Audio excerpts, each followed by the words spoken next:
කරන කතා ඩයස්පොරාව සම්බන්ධ වෙන කතාව සහ උතුර ගිහිල්ලා කරන සමහර ප්‍රකාශ. දැන් ආණ්ඩුවට අවබෝධයක් නැද්ද මේ හරහා අතිබහුතර දකුණේ ජනතාවගෙන් ඔවුන්ට සිදුවන අවාසිය?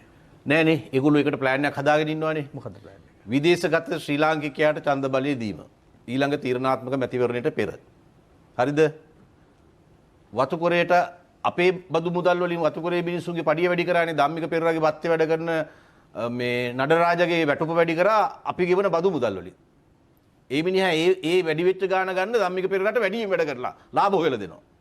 ඉෂාරගේ වත්තේ වැඩ කරන සෙල්ලම්මට අපි අපේ බදු මුදලින් අනුර කුමාර යාගේ මුදලින් වගේ වැඩි කරලා දුන්නා.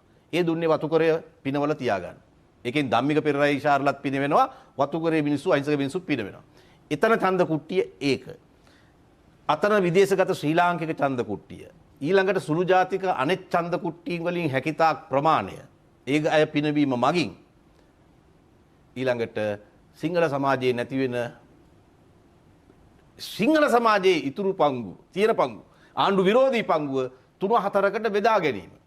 බෙදීම ඔබ කියන්නේ 29 සැලැස්මද? නෑ නෑ ඒක තමයි ඒගොල්ලෝගේ ඔළුවේ වැඩ කරන ක්‍රමය. විපක්ෂය බෙදනවා කියන එකද කියන්නේ? නෑ බෙදන එක. බෙදලා වාසිය ගන්න. බෙදන එක.